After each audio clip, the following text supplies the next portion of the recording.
안녕하세요. 시니어 세상의 강 대표입니다.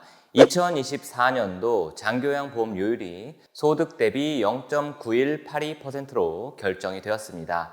재정 여건 및 물가, 금리 등 국민 부담을 고려해서 2018년 이후 최저 수준의 인상폭이라고 보건복지부는 설명하고 있습니다. 이는 가입자 세대당 월 평균 보험료 16,860원으로 올해에 비해서는 182원 증가하는 수준이라고 하는데요. 실제로 2018년부터 장교양 보험료율 인상률 추이를 보니까 최저 수준이 맞습니다. 대부분 아시겠지만 장교양 보험료는 건강보험료의 일정 비율을 곱해서 납부하는 방식이죠. 그렇게 보면 내년부터 장교양 보험료는 건강보험료의 12.95%를 납부하게 되는 건데요. 결론적으로 내년 건강보험료도 동결이고 장교양 보험료도 사실상 거의 동결 수준이라고 생각하시면 됩니다. 그리고 이날 보도자료에는 내년도 장교양 수가 인상분 소식과 함께 몇 가지 주요 제도 개선을 한다는 내용을 담고 있는데요. 그 내용까지 간단히 정리해 보겠습니다.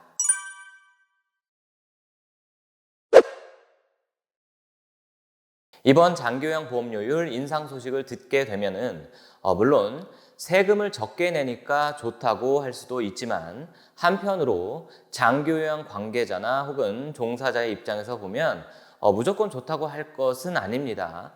현재 장교양보험 재정과 폭발적으로 늘어나는 장교양 수급 인정자 추이를 생각해 보면 결국 앞으로 더 큰 폭의 인상이 기다리고 있다고 볼 수도 있습니다. 묻고 더블로 가. 그리고 장교양 요원들의 인건비도 장교양 수가가 인상이 되면서 종사자 인건비 지출 비율을 함께 올려주는 것이 가장 이상적인데 가뜩이나 없는, 그러니까 비어있는 장교양 보험 재정 안에서 종사자 급여 처우를 개선한다는 것 사실 거의 불가능하다고 봐야겠죠. 다만 내년도 장교양보험 국고지원금이 2조 2,268억 원으로 올해보다 11.8% 확대해서 편성했다는 점이 그나마 다행으로 보입니다. 현재 장교양 수급자 수는 20년도에 85만에서 95만, 22년도에 100만이 넘어섰고요. 올해 8월 기준으로 107만 명이 넘어섰습니다. 이 추세라면 내년에는 당연히 110만 명이 넘어설 것으로 보입니다. 상당히 가파르게 수급자 수가 늘어가고 있기 때문에 올해 동결을 했다 하더라도 내년에는 큰 폭의 인상을 해야 할 것으로 예상이 됩니다. 내년도 장교양 수가를 살펴보면 23년도 대비 평균 2.92% 인상하는 것으로 결정이 되었는데요. 주요 급여 유형별로 보면 시설이 3.04%, 주야간 보호가 3.05%, 방문 요양이 2.72%로 수가 인상이 확정이 되었습니다. 그런데 이번 수가 인상 안에서 특징적인 것은 노인 공동생활가정과 단기 보호기관을 들 수가 있는데요. 일단 노인 공동생활가정은 쉽게 말해 9인 이하의 소규모 요양원을 말합니다. 흔히 상가 등의 소규모로 설치되어 있는 요양원들이죠. 사실 이들 기관들은 그간 상당한 경영난에 시달리고 있었습니다. 업계에서는 다 알고 있는 사실이죠. 그래서 실제 전문가들의 조사 결과 현재 수가로는 버티기가 힘들다는 결론이 도출이 되었고요. 그것을 해소하기 위해 이번에 수가 인상률에서 추가적인 인상분이 반영이 되었다는 겁니다. 그리고 단기 보호, 이것은 무엇이길래 이렇게 다른 급여 유형과 달리 11.46% 인상률이라는 엄청난 인상을 시켜준 것일까요? 혹시 모르시는 분들을 위해서 간단히 설명을 드리면 단기 보호라는 것은 말 그대로 수급자를 단기적으로 돌봐주는 기관을 말하는데요. 월 9일 이내로 요양원과 같이 24시간 케어를 받을 수 있는 곳을 말합니다. 주로 주간보호 서비스나 방문요양 서비스를 받고 계신 어르신들이 간혹 이용을 하시곤 하는데요. 가족들이 어떤 사정 때문에 며칠씩 어르신을 집에서 케어하지 못하는 경우 단기 보호를 이용하곤 합니다. 그런데 문제는 이런 단기 보호 기관이 지속적으로 감소하고 있다는 것이 문제인 것이죠. 타 시설들은 계속해서 늘어나는데 단기 보호는 매년 줄고 있는 실정입니다. 그래서 운영 활성화를 위해서 단기 보호 수가를 추가로 인상했다는 소식이네요. 여기 09년도에 1,300개가 넘던 단기 보호 시설이 작년에는 130개로 거의 10분의 1보다 더 적은 수준으로 줄어든 것이 보이시죠? 이런 상황이기 때문에 파격적인 인상분을 제공해 주는 것이라고 보면 되겠습니다. 그래서 이번 수가 인상에 따라서 요양시설을 이용할 경우 하루당 비용이 장교양 1등급자 기준으로 올해 81,750원에서 84,240원으로 2,490원 인상된다고 보시면 되겠습니다. 즉, 보호자 부담금도 함께 인상이 되는 것이죠. 만약 한 달간 이용 예시를 들면 총 급여 비용은 252만 7,200원이고 수급자의 본인 부담 비용은 50만 5,440원이 된다는 설명입니다. 시설은 본인 부담금 비율이 20%죠. 이 금액에는 물론 식대 및 비급여 비용은 빠져 있는 금액입니다. 방문 요양 및 주야간 보호 등의 재가 서비스 이용자는 월 이용 한도액이라는 것이 존재하죠. 등급별로 한도액이 이렇게 증액이 된다는 설명까지 있습니다. 오늘 설명드리는 이 보건복지부 보도 자료 또한 상단의 고정 댓글에 링크를 눌러서 다운로드 받으실 수 있도록 해두었으니까 필요하신 분들은 자료를 다운로드해서 보셔도 좋겠습니다. 2024년도부터 추진되는 주요 제도 개선 내용 중에는 재가급여를 활성화하는 방안이 담겨 있는데요. 노인이 살던 곳에서 편안히 노후를 보낼 수 있도록 재가급여 강화를 추진한다고 몇 달 전부터 이야기를 해왔죠. 즉, 그 세부 대책으로 장교양 1등급, 2등급 등의 중증 재가 수급자가 가정에서 충분한 돌봄을 받을 수 있도록 이용 한도액을 인상하고 8시간 방문 요양 서비스를 받을 수 있는 횟수를 월 6일에서 8일로 상향 조정한다고 밝혔습니다.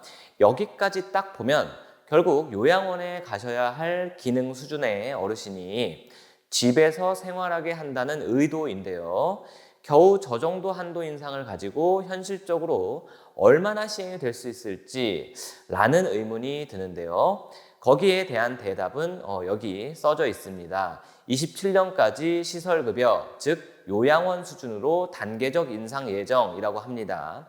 사실 수급자 어르신이 이런 재가급여 활성화를 통해서 집에서 최대한 요양을 받으시다가 생을 마감하는 것이 가장 좋은 방안인 것은 맞지만 정부에서 최대한 빨리 시설급여만큼의 서비스 인력이 투입되도록 하지 않는다면 가족들 입장에서 돌보는 것이 쉽지 않을 거라고 생각이 됩니다. 또한 현재 중증수급자 가산제도가 시행 중이긴 하지만 이 정도 급여를 가지고 방문요양보호사 분들이 쉽게 구인이 될지도 지켜봐야 할 문제 중 하나입니다.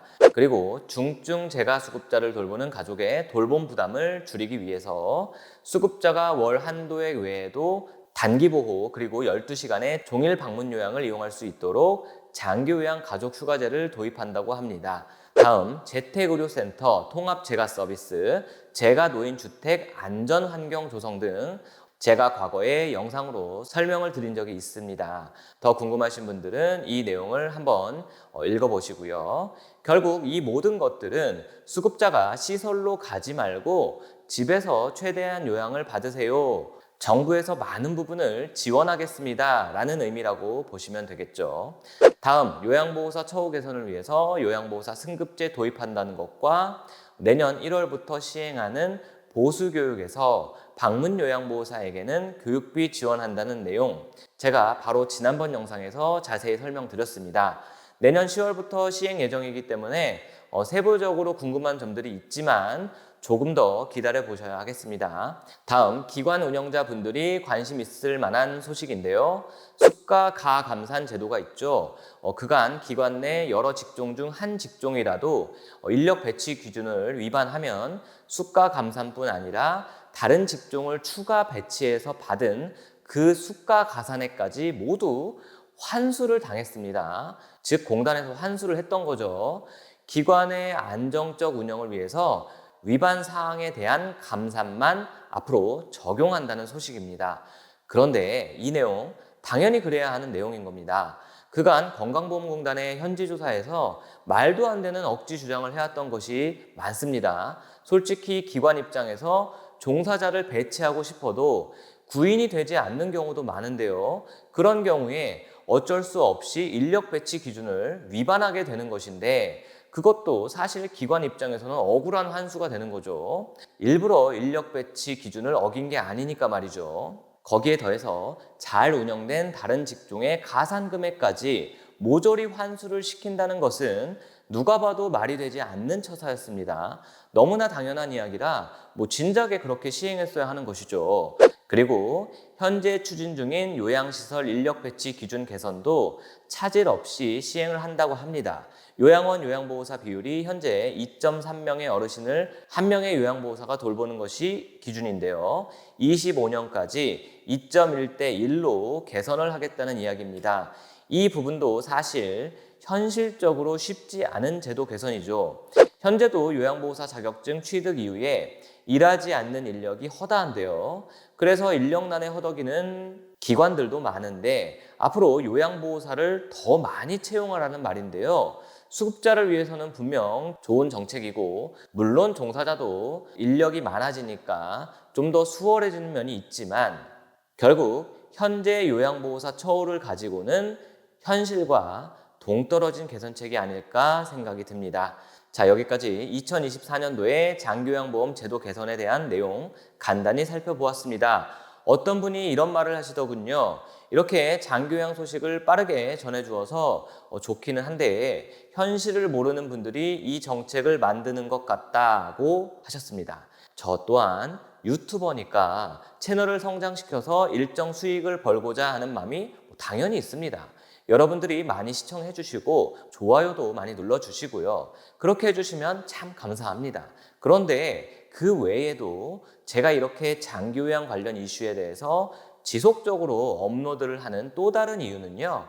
정책을 만들고 관리하는 건보공단, 보건복지부 관계자분들이 제 영상을 한 번쯤 보시면서 현장의 목소리를 듣고 정책에 반영하기를 바라는 마음이 큰 겁니다. 저는 실제로 여러분들이 댓글로 의견을 주시는 부분에 대해서 관계자분들도 분명 모니터링을 하거나 당장은 아니더라도 앞으로 하게 되는 날이 올 거라고 생각을 합니다.